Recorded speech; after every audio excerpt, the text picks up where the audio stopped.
Bom dia, bem-vindo à Escola Bíblica Dominical, a classe de jovens. Neste domingo nós vamos continuar o estudo que a gente tem feito, aí começamos semana passada com esse tema, né, que é a cosmovisão bíblica, tá? Então tá baseado aqui nesse livreto de John MacArthur, que é Princípios para uma Cosmovisão Bíblica.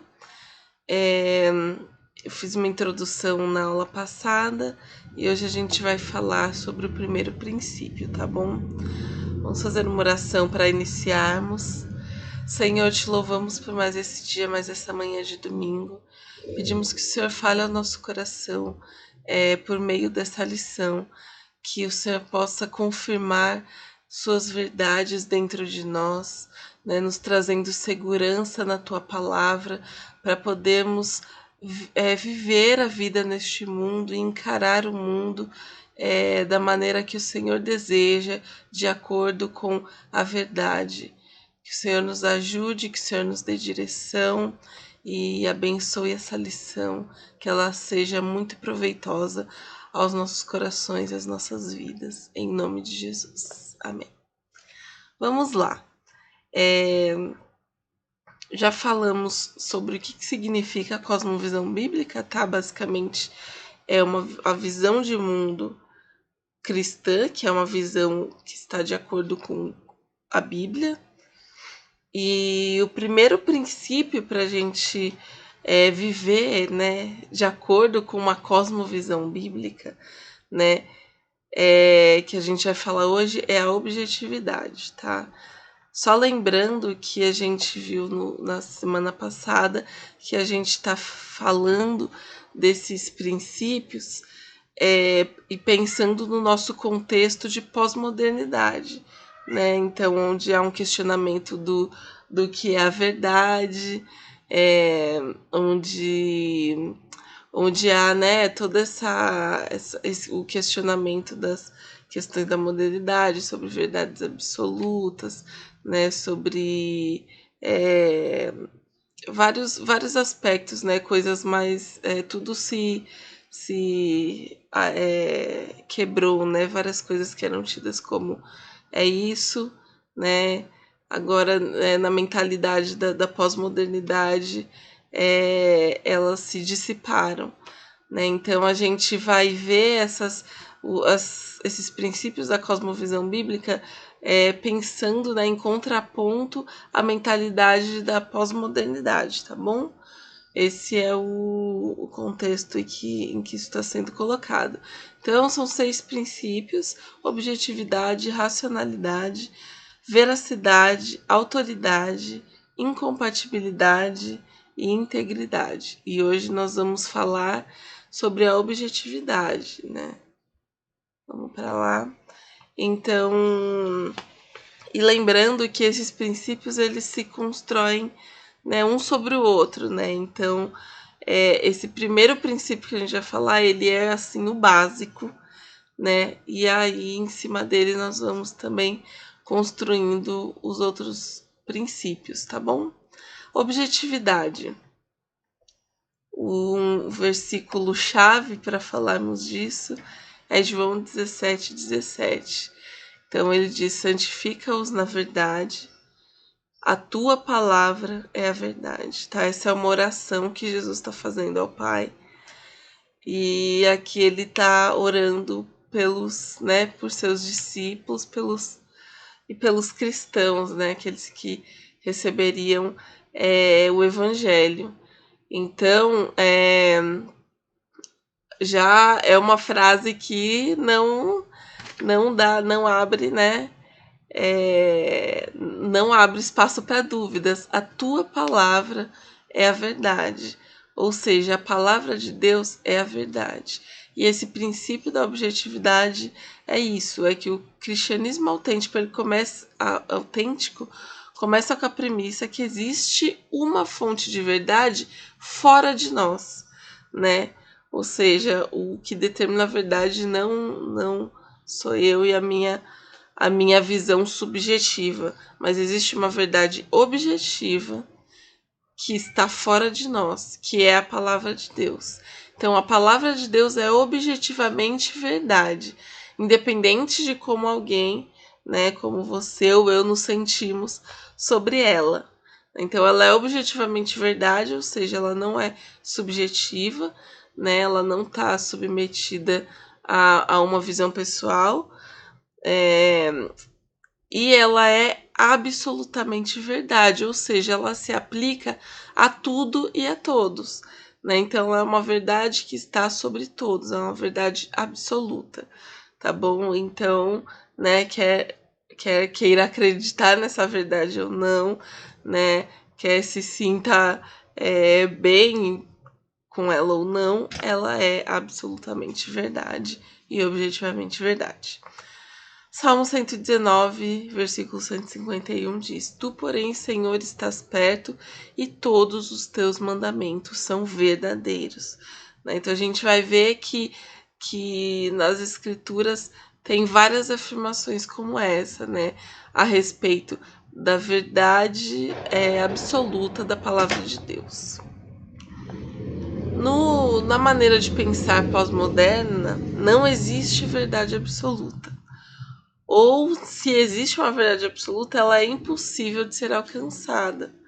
E a verdade é uma criação da mente humana determinada de forma subjetiva, né?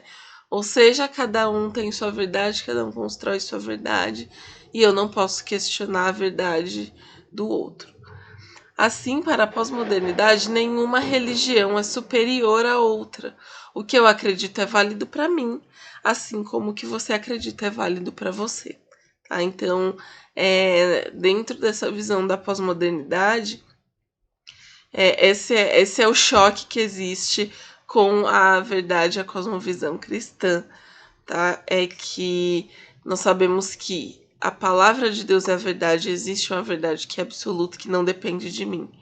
E para esse pensamento, nesse pensamento pós-moderno, não existe verdade, por isso não existe religião superior à outra. Toda religião é válida, você escolhe qual você quer. E aí, dentro desse contexto, ter convicções fortes, né, a respeito de qual é a verdade é visto como intolerante. Então, isso faz parte de estarmos dentro desse contexto. Se a verdade absoluta não pode ser conhecida, qualquer coisa pode assumir o lugar da verdade. Então aí está o perigo, né, nessa visão. É que se não existe verdade absoluta, qualquer coisa pode ser a verdade. Né? Isso não é o que nós cremos. E nós temos que tomar cuidado em como esse pensamento pode se infiltrar na igreja, no meio do povo de Deus.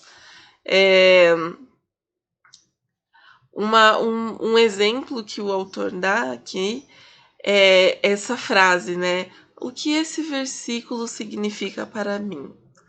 Né? E aqui a crítica não é no sentido de como a palavra nos fala em um momento específico, pensando na nossa situação específica, em quem nós somos, né? Nós sabemos que em um momento específico Deus nos fala por meio da sua palavra, né? E aí a gente pode pensar, né? Poderia colocar essa frase de o que esse versículo me diz, né? O que ele diz em relação à minha vida, né? O que Deus quer de mim, é o que Deus tem para mim.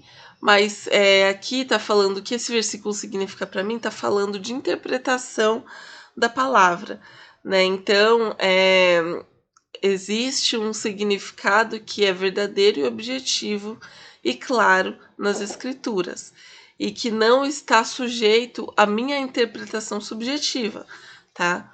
Então é uma coisa que nós temos que ter cuidado na igreja como cristãos, que eu não querer interpretar a Bíblia de acordo com as minhas visões subjetivas, tá? De acordo com o que eu quero, o que eu acho bom para mim, né? As escrituras têm um significado objetivo e são claras. O significado essencial das escrituras é evidente, né? A história que elas contam, né, no total, em todo o decorrer das escrituras, ela é clara. E a Bíblia é uma revelação da verdade, ou seja, Deus intencionalmente nos revelou, né, verdades por meio da Bíblia. Então a Bíblia foi escrita para nós para revelar a verdade. Então ela não é um enigma que a gente tem que ficar, né, o tempo inteiro ali, nossa, o que será, né? Claro que a gente vai ver, tem que questões são de interpretação mais complexa, mas o essencial, né, da palavra de Deus, ele é evidente e ele é fácil de compreender, né? Ele não é um enigma que nós temos que, né, ficar tentando descobrir. Deus revelou é porque ele tinha a intenção que nós compreendêssemos a verdade, né? Então, a palavra de Deus é clara. E aqui, 2 Pedro 3,16, né? Olha aqui que Pedro fala que ele está se referindo às coisas que Paulo escreve, né? Ele escreve da mesma forma em todas as suas cartas, falando nelas destes assuntos. Suas cartas contêm algumas coisas difíceis de entender, as quais os ignorantes e instáveis torcem, como também o fazem com as demais escrituras para a própria destruição deles. Então, a gente entende que o princípio, né, ele está claro. Existem algumas questões que são um pouco mais difíceis de compreender, né? E aí, essas questões, né, tem que tomar cuidado, porque fala aqui dos ignorantes e instáveis, né? Então, pessoas que usam essas questões mais difíceis e torcem, né? E isso pode levar à sua destruição, né? Ou seja, essas questões, elas são de menor importância ou de importância secundária, né? Dentro da verdade bíblica. Então, a verdade essencial é claramente revelada. Essas questões, elas podem gerar diferenças de pensamentos, mas a importância delas é secundária, tá? Então, no que é essencial, a Bíblia é clara, a palavra de Deus é clara. Aqui, um exemplo. Romanos 14, 5 e 6. Paulo diz assim, né? Há quem considere um dia mais sagrado que o outro, há quem considere iguais todos os dias. Cada um deve estar plenamente convicto em sua mente. Aquele que considera um dia como especial para o Senhor assim o faz. Aquele que come carne, come para o Senhor, pois dá graças a Deus. E aquele que se abstém, para o Senhor se abstém e dá graças a Deus. Né? Ou seja, tinha esse conflito em questões, né, de menor importância naquela época, assim como ainda existe hoje. E o que ele diz é: cada um deve estar plenamente convicto em sua mente. O que você fizer, se você, né, nesse caso ele fala aqui sobre separar um dia como sagrado para o Senhor, ou comer carne ou não comer carne, que era o conflito na época. Ele fala: se você faz para o Senhor, esteja convicto em sua mente, faça com amor. E é isso, entendeu? Isso não é o essencial. Tem as diferenças nessas questões menores que tem nas denominações diferentes, nas correntes teológicas diferentes. E uma observação que eu acho interessante a respeito disso é o que C.S. Lewis fala no livro Cristianismo Puro e Simples. Eu vou ler só um trechinho, mas eu acho que ele faz uma comparação muito interessante, né? Já que esse livro ele se propõe a falar a respeito das questões, né? A expor o cristianismo na sua essência, no que é comum a todas as vertentes cristãs, né? E aí, no prefácio do livro, ele faz essa comparação. Ele fala assim: o cristianismo puro e simples é antes como um saguão de entrada, a partir do qual várias portas se abrem para diversos cômodos. Se eu puder conduzir alguém ao saguão, terei alcançado o meu objetivo. Mas é nos cômodos e não no saguão que há lareiras, cadeiras e refeições. O saguão é uma sala de espera, um lugar a partir do qual se pode experimentar as várias portas, mas não um lugar para morar. Então, ele fala, né, como que o princípio do cristianismo ele compara como um saguão, né, quando você entra, né, nessa grande casa e você tem acesso ao essencial do cristianismo. O lugar onde você vai se alimentar, onde vai orientar as suas pormenores, né, da sua vida, como é que eu faço, como eu devo viver, como eu devo lidar com isso, são as portas, né, que são ali os diferentes lugares onde você se acomoda no cristianismo, né, onde se acomoda, né, não no sentido de não fazer nada, se acomoda no sentido de onde você vai dormir, onde você vai, né, viver ali. Então é ali nessas vertentes diferentes, mas o cristianismo essencial é um só, né? Estamos todos dentro da mesma casa, né? Mesmo estando em cômodos diferentes, tá bom? Então eu gosto muito dessa comparação. Tem alguns outros trechos interessantes que ele fala, que eu vou só falar o finalzinho desse prefácio, que ele diz assim: quando você tiver alcançado o seu próprio cômodo, seja gentil com aqueles que escolheram portas diferentes da sua e também com aqueles que ainda estão no saguão. Se eles estiverem errados, vão precisar ainda mais de suas orações.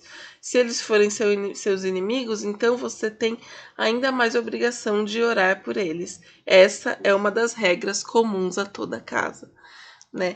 Então aqui quando a gente está falando da verdade objetiva, né, a gente está falando do essencial da palavra de Deus, do Evangelho, e isso, né, são as regras comuns a toda casa, né? Então aquilo que não tem a ver com vertente, mas é o essencial da palavra de Deus. A mensagem principal das escrituras do Evangelho é clara e sem ambiguidades. Seu significado não está sujeito a interpretações pessoais. Tá? Então, olha isso, né? 2 Pedro 1, 20 e 21. Antes de mais nada, saibam que nenhuma das profecias da Escritura provém de interpretação pessoal, pois jamais a profecia teve origem na vontade humana, mas homens falaram da parte de Deus, impelidos pelo Espírito Santo. Né? Então, não são, né, as Escrituras não são subjetivas, né? Não são da vontade de um homem ou de outro, mas eles foram impelidos pelo Espírito Santo e tudo provém de Deus, tá bom? Então, quando a gente reconhece as Escrituras como verdade, né, e como palavra de Deus, nós nos equipamos espiritualmente, né, como diz aqui em 2 Timóteo 3, 16 e 17. Toda a Escritura é inspirada por Deus e útil para o ensino, para a repreensão, para a correção e para a instrução na justiça, para que o homem de Deus seja apto e plenamente preparado para a boa obra. Né? Então, a escritura ela é útil, né? Ela é a nossa referência de verdade e ela é útil na nossa vida prática, né? Então, útil para o ensino, para a repreensão, por isso que é tão essencial termos essa cosmovisão bíblica, compreendendo a palavra de Deus como verdade, porque se a gente só vai conseguir, só vai viver por ela se a gente, né, realmente crê e compreende que ela é a verdade. E aí sim ela vai ser útil para a nossa vida em todos os aspectos. 2 Pedro 1,19 diz: assim temos ainda mais firme a palavra dos profetas, e vocês farão bem se a ela prestarem atenção, como a uma candeia que brilha em lugar escuro, até que o dia clareie e a estrela d'alva nasça em seus corações, né? Então, falando da palavra dos profetas, as escrituras, né, que até aquele momento era o Antigo Testamento, fala para prestar atenção a elas, porque elas são como uma candeia que brilha em lugar escuro, né? Ou seja, a verdade nos permite enxergar as coisas, né, de maneira clara. Digo-lhes a verdade, enquanto existirem céus e terra, de forma alguma desaparecerá da lei a menor letra ou menor traço, até que tudo se cumpra. né? Então a gente vê constantemente essas afirmações, né, de Jesus a respeito das escrituras, né, de Jesus e de outros autores bíblicos, é, a respeito da verdade das escrituras e que tudo que foi, né, profetizado vai se cumprir e que ali está a verdade. Pois toda a humanidade é como a relva, e toda a sua glória é como a flor da relva. A relva murcha e cai a sua flor, mas a palavra de Deus permanece para sempre. Essa é a palavra que lhes foi anunciada aqui em 1 Pedro citando Isaías, né? Então, olha isso, fala que toda a humanidade é como a relva que murcha, a flor cai, né? Ou seja, se a gente se guiar pelas nossas verdades subjetivas, né, de uma humanidade que nessa terra ela tem uma visão limitada, tem uma visão do seu tempo, né? E ela passa, né? As pessoas passam, os pensamentos passam, tudo é passageiro. Então ele está falando que a palavra do Senhor permanece para sempre. Então tudo passa, a humanidade passa, os tempos passam, né? As concepções passam, as ideias mudam, mas a palavra do Senhor permanece para sempre. Ela é o nosso firme fundamento, né? O céu e a terra passarão, mas as minhas palavras jamais passarão, né? Em Mateus 24:35. Jesus dizendo: essas palavras jamais passarão. Então a gente compreende assim que as escrituras são absolutamente verdade, quer elas nos afetem ou não. Elas seriam verdade mesmo se a gente não existisse, apesar de que a gente sabe que elas foram escritas para nós, então elas estão aí por causa que nós existimos. Mas tudo que elas afirmam seria verdade mesmo se nós não existíssemos. De maneira nenhuma a verdade das escrituras é decidida pela experiência de alguém, tá bom? Então, esse é o princípio da objetividade, né,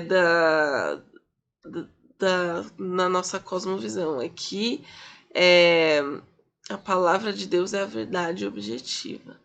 Esse é o ponto de partida e o alicerce necessário para uma cosmovisão verdadeira, tá bom? Então a gente não tem como olhar o mundo a partir da Bíblia se a gente não compreende que ela é a verdade objetiva, né? Então nada mais vai fazer sentido. Então esse é o ponto de partida e um alicerce, né? Esse nosso primeiro princípio para a cosmovisão bíblica. E aqui um adendo: se utilizar de linguagem, né, palavras, terminologia, simbolismo cristão, sem ter as escrituras como fundamento e fonte de autoridade, não é cristianismo genuíno, tá bom? Então, aquela aparência, né, aquela cara de crente, né, usando linguagem, usando terminologia, simbolismo cristão, a gente vê isso muito por aí ultimamente.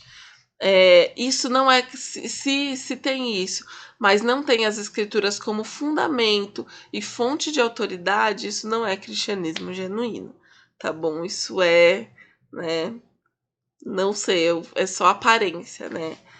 Então, Salmo 119, 160 diz: a verdade é a essência da tua palavra, e todas as tuas ordenanças são eternas, né? Lembrando que, como a gente já viu, que a palavra de Deus não passa, ela é eterna, né? Então, ela não está sujeita ao tempo, né, em que ela foi manifestada, né? Então, a gente sabe que as escrituras, os livros bíblicos foram escritos em um determinado tempo na história, só que eles não estão sujeitos a esse tempo, né? Eles expressam o tempo, mas são eternos, né? Os princípios são eternos. Então, a gente compreende dessa maneira, né? Então, a nossa fé ela está firmada na convicção de que Deus falou e a sua palavra é a verdade objetiva, tá bom? O que ele nos deu é absoluto e inabalável. é a verdade pela qual todas as outras manifestações de verdade são medidas, tá bom? Então, a gente entende isso. Esse é o princípio da nossa cosmovisão, de que existe uma verdade objetiva e essa verdade é a palavra de Deus, tá bom? E isso não, né, fazendo um parêntese rápido antes da gente finalizar, isso não exclui percepções de mundo diferentes, né? E vivências diferentes, mas tudo está debaixo dessa verdade objetiva, né? Que é a verdade expressa na palavra de Deus, que é a verdade do Evangelho, né? A condição humana e tudo que nós aprendemos na Bíblia, esses princípios bíblicos. Então, tudo está submetido a essa verdade. E é isso. Esse é o princípio da objetividade, tá? Na próxima aula, nós vamos falar sobre a racionalidade e fica aí para nós refletirmos. E só para finalizar, eu queria lembrar aqui uma coisa que falamos na aula passada. Por que é importante nós reafirmarmos isso no nosso coração para não cair nessas armadilhas de nos retrair, nos isolar da relação com o mundo, né? Então, existe um confronto dessa ideia da verdade objetiva com a ideia, né, da pós-modernidade, que não existe verdade objetiva. Diante disso, nós não podemos nos retrair, falar, eu acredito nisso e vocês acreditem no que quiser, né? Eu acredito nisso porque isso é a verdade. Nós não podemos nos conformar, ou seja, deixar que essa ideia, né, de que não existe verdade objetiva, nós tragamos ela para dentro do Evangelho, porque não pode, né? Aí eu fico, não, porque eu leio esse versículo, esse texto, e eu acho que é isso, né? E porque para mim, e ler tudo, né, de acordo com a minha subjetividade. E isso seria se conformar com a visão do mundo. E nem dualizar, né? E não querer separar, né? Setorizar a nossa vida entre o que é sagrado e o que é secular. Ou seja, essa verdade, quando a gente fala dessa verdade objetiva, a gente está falando que ela está sobre tudo e ela rege tudo, né? Na nossa vida e no mundo e no universo, tá? Então, não tem como dividir, dualizar. É isso e assim é.